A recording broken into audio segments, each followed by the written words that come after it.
Hey, what's up, everybody? Welcome to the R-Rated Show. I'm your host, Josh. What's going on? And I know I'm a little bit late on this. I apologize. I had a busy weekend and I've had a cold, so you're probably going to hear me being congested and sniffly during this review. But I will say that I'm happy to do this review because Mandalorian Episode 2, The Child, really good. And they did two things this episode. They built out the characters a little bit more, showed us a little of this, a little of that, and they also showed us the humor, which was a big part of this episode. And humor is essential in Star Wars. It has to be done in a very sort of managed way. There's a really sort of specific way that Star Wars humor works if we're talking about humor from the original trilogy, and that it feels like they nailed it. I really like the humor in this a lot. I found myself laughing a lot in this episode. But yeah, just before we get into it deeper, I just want to say this is a spoiler review. Heavy spoilers. There's no ifs, ands, or buts about it. So if you don't want to have any spoilers about the episode, then don't continue to watch this until after you've seen the episode. But anyway, basically, what we see here is a landing page to Mandalorian on Disney Plus, which is $6.99 a month. And that's really fair price, I feel like, for this show. At least, if you want to check out 8 episodes, 2 months worth of content, that's $15. It's 14, $50, whatever. It's not that bad. That's very doable. $6.99 is very fair. I do suspect that they will be definitely raising those prices come 2020 as they continue to add more of their content onto Disney Plus. They got 10 million subs in their initial launch, which is huge. And they're going to be a contender, and they know it, that they can wring that towel and get more money out of people. As time goes on, they'll be nudging up the price, a dollar here, a dollar there, and eventually I'm sure they want to get to a price point of at least what Netflix charges, but $10 range. Will that all happen in 1 year? No, I doubt it. It'll be a gradual process. You won't feel it as much if it's a dollar or two here, a dollar or two there. But for now, $6.99 is a good introductory rate, especially if you're a Star Wars fan and you want to watch The Mandalorian. I would suggest, going ahead and signing up for it. I got lucky. My mom got a subscription and she added me to her subscription, so I don't have to pay for it. Lucky me. But anyway, I probably went ahead with the $6.99 per month just to watch this show, because I'm happy to say that episode 2, The Child, was really good, and I laughed a lot. I think they were really doing two things here. They were putting the humor that they've come up with for this TV series, the way they want to present the humor of the show. They're showing us that in this episode, and I thought it was really funny. I found myself laughing at moments here and there all the way through the episode. And it was just a good episode as well. So, and the other part is that they're expanding they're showing us, they're unpacking the characters a little bit more. They're showing us, they're broadening things with them a little bit. And that was fun too. A little bit of character building. And, the cool thing about this episode, more than anything, it was just fun. And it was not overcomplicated. And it had a nice helping of nostalgia in there. And it just felt like Star Wars to me. I really enjoyed it. The thing that I'm noticing about, if I'm just going off episode 1 and 2 of Mandalorian, is that it feels like a self-encapsulated episode, a really good one, a really good self-encapsulated episode. You would see it on Clone Wars, or probably more like Rebels, if you're into those animated shows. They have these really great self-contained episodes that are always really fun and well written. And that's why I always liked Rebels. Like when I first saw Rebels, I was skeptical, and I was like, I'll give it a try, and I really enjoyed it. I was like, this feels like Star Wars to me. And they're transferring that sort of vibe over into a live action TV series, which is Mandalorian. So 2 out of 8 so far, really good. Highly recommend this. So getting into the show, here you see the landing page to Mandalorian of Disney Plus, and real quick, we get a quick action sequence. I feel like the Thrandoshans here, which are the species that Bosk, the bounty hunter, comes from. If you don't know who that is, he's sort of the beige reptilian bounty hunter in Empire Strikes Back. One of my personal favorites. Still have the Kenner action figure and everything. well, they inhabit this planet, and they seem to keep attacking like sand people, like Tusken Raiders. You know, they come out, they try to gank you for all your loot or whatever, and he has to fend off a couple attackers here, and Baby Yoda, he's not really Baby Yoda. I call him like Yoda Jr., I guess. I mean, he is a baby version of Yoda, but it's not Yoda. So I just call him Yoda Jr. But, Yoda Jr. is just kind of hanging back. Mando takes care of it. It's cool because it's like reminding us that Mandalorian is a badass in his element, right? But the interesting about this episode is that it starts to challenge the character, and we begin to realize things about the Mandalorian, that he's flawed and that he's not as strong as maybe we thought he was, because we see that he's been bested by a bunch of Jawas in the Sandcrawler. They've essentially stripped his ship inside and out and taken all the crucial parts that allow his ship to work, right? So he got his ship taken away, which is obviously very important. If he wants to get Yoda Jr. back to collect his bounty, he gonna need that ship, right? So essentially, he's been bested by the Jawas here, and I was like, I didn't know, was able to avoid spoilers all week, and I had no idea there were Jawas in the episode, and I was definitely very happy to see them back in action, and they handled the Jawas like perfect. Like, if you had told me like these Jawas were like cut, or like from a cut scene of like New Hope, I would have believed you, because they feel like and act like Jawas like perfectly, which I think was crucial. They didn't try to update them. They didn't try to change anything. They didn't, give one purple hair. They were Jawas, you know what I mean? And they acted like Jawas, which was great. So essentially, Mando understands that he needs to get his parts back to be able to get his ship to go back, deliver his bounty, and collect and get more Beskar metal to continue making his armor. And sorry guys, sniffly. But essentially a chase ensues, and he catches up to the crawlers, trying to go up the side, and it's just fun. This is a fun little sequence where he's trying to get into the sand crawler to get his parts back, and it's just exciting little sequence, and it's a lot of fun. It's funny. It was a really funny sequence earlier when he first sees the Jawas are ganking his spaceship. He's like shooting them with his disintegrating rifle, and they're just blowing up into like confetti essentially, and that was really funny too. I really enjoyed that. But he manages to make it on top of the sandcrawler, where he's outnumbered and gets blasted and falls off the side of the sandcrawler onto the rocks, and Yoda's just baby Yoda Jr. is just sitting there observing, and I just thought it was a fun little sequence, and it felt very Star Warsy. And one thing that they're doing great in these episodes is they're putting in the perfect Star Wars wipes that I've sorely missed. I don't know, it just feels natural in the way they created a tone in this series that is so naturally Star Wars that the wipes feel right in the show. So I've been enjoying that too. But once they make it back to the ship, Mandalorian's sort of taking stock of what just happened. And there's a cute little shot of Yoda Jr. here. And I don't know why, but I just really enjoy this little baby Yoda.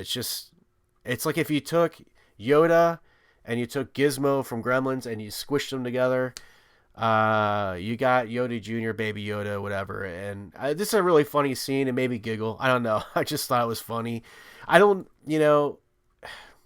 It's really like, I didn't care for the porgs. I thought they were corny. I felt like they were just making them to make plush dolls for little kids.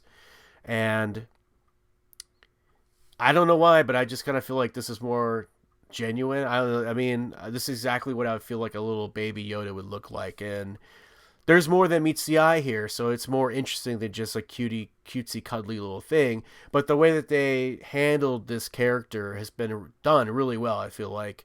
And he's a lot of fun, and I don't know, it's cool. I enjoy it. So that was a funny little scene. I chuckled at. And so we're beginning to realize, when I saw this shot here, Mando just had his ass handed to him by these Jawas. Jawas, of all people.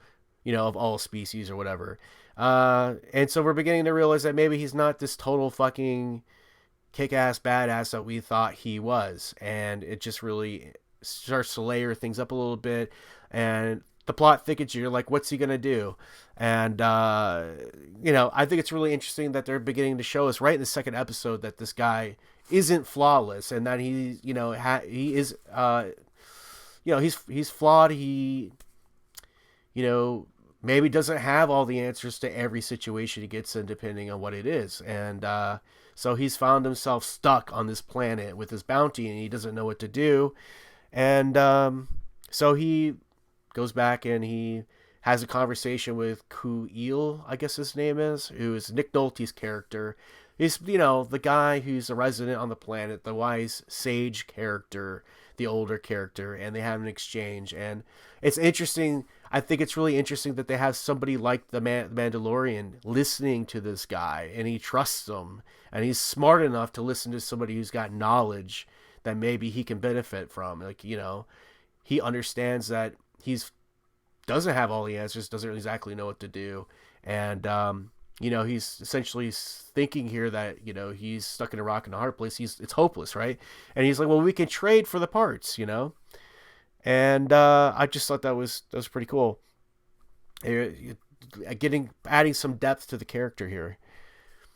And then essentially they go and they meet the Jawas. They work it out, essentially figure out that the Jawas want this egg, and they'll trade all the parts and everything they stole back for this egg. And so their Jawas are taking the Mandalorian to the egg. And it was really funny seeing this. Is what I'm talking about. They handle their humor really well. It was just really funny that, the Jawas are little people, and they're all in this big sandcrawler, but the cockpit of the sandcrawler is small, and Mandalorian is sort of just jammed into the cockpit with them. And I just thought it was a funny little scene, like simple, subtle humor. It was just a short little sequence with a cool little wipe. And just wanted to add that in there. So they go to get the egg, and he goes into the cave. He doesn't know exactly what it is he's up against, but it turns out it's like a space rhino, and it's protecting its egg. So the cool thing about this sequence is that the Mandalorian totally gets his ass kicked by this thing, and he's basically bested by his giant animal, hostile animal, and is being kicked around in the mud. And it just shows that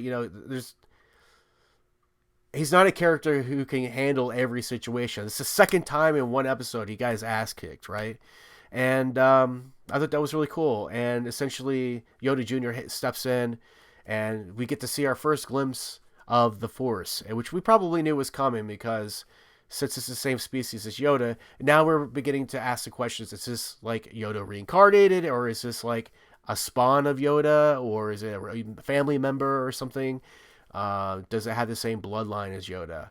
And so it was cool, a little sequence. But Yoda Jr. essentially uses the Force to lift it up, and it gives just a moment of time, enough of a crack in time for a Mandalorian to stab it in the neck, and thus being able to retrieve the egg, bring it back to the Jawas, and get his parts. But I thought it was really cool moment to see the Force used just a little bit, not overkill. And then after Yoda Jr. uses the Force, he's wiped, right? Because he's just a little Force user, and he falls back in his little cocoon. And I just thought it was like a really funny little scene that this little Force user just used all of his energy to lift the space rhino, that he's just so wiped he fell back, and he's got to take a little Force user nap, I guess. But so he gets his parts back, and it shows that, the Mandalorian needs help from people, and that he's not all powerful, or that he's not the most clever. He might need to be bailed out of a situation. And I think that's cool, because it adds depth to his character, and it creates an arc. So essentially, get to the end of the episode. To tie everything up, essentially him and Kuil join forces to fix his ship so he could take Yoda Jr. back and collect his bounty, and get more Beskar to continue making his cool-ass armor. And there's an exchange between Kuil and Mandalorian. And Mandalorian wants to give him money. He wants to bring him on as a member of his crew. I mean, he likes the guy. There's a bond there. It seems like they're a team that works, but the guy's like, no, I'm retired, I just want to chill back here in my little valley. And thank you so much for bringing peace back to my little valley, my planet. Now people won't come looking for Yoda Jr. and I can rest in peace. But best of luck to you. And it was cool, really cool moment where Mandalorian gives him the nod like Boba Fett used to do. And I thought that was a cool little subtle moment of respect, and understanding. And that built, that bonded. I thought it was a cool little bond. And then Kuiil, Nick Nolte's character, says something else, and he's like, I have spoken, and the episode essentially ends there. But there's another shot of him flying away and stuff, and we see that Yoda Jr. wakes up from his nap, and then on to the next episode. So I thought it was a great episode, a lot of great humor in there, really enjoyed it, not disappointed in the least. They're doing a great job. Favreau, Filoni know what they're doing. Like I said, it feels like a self-encapsulated story. Each episode, even though it's a long form in play, but there's a little adventure in each episode. And they're building the depth of the characters, adding characters, bonding characters together, and it feels like a Rebels episode. That's Filoni at work, and Favreau's doing a great job sort of producing everything. And wish it was a little bit longer of an episode. It could have gone for like 10 more minutes, but maybe they were cutting out stuff they didn't need. So if I'm going to get a concise 33, 35-minute episode, that's fine. But I feel like the show's doing really great. I highly recommend it so far. 2 out of 8. 6 more to go. Let's keep it going, guys. Let's keep this good Star Wars stuff going. I think overall, Star Wars fans really enjoy this. I have enjoyed it very much, and I would highly recommend this. So anyway, there you go. There's my review of Mandalorian Episode 2. Until next time, guys, stay awesome, stay R-rated. Cheers. Hey guys, if you enjoyed this video, go ahead and hit the subscribe button. We've got a lot of great content coming for you this year. We've got reviews for movies, comics, and more. And of course, we will always have fan commentaries for the movies you love. Lots of talk about horror and just mainstream pop culture in general. And probably some Star Wars stuff leading up to Rise of Skywalker. So go ahead and hit the subscribe button, hit the bell for notifications. And yeah, become a fan of the channel. Let's hear what you want to see. Leave a comment below and just let me know what you think. Alright guys, talk to you later.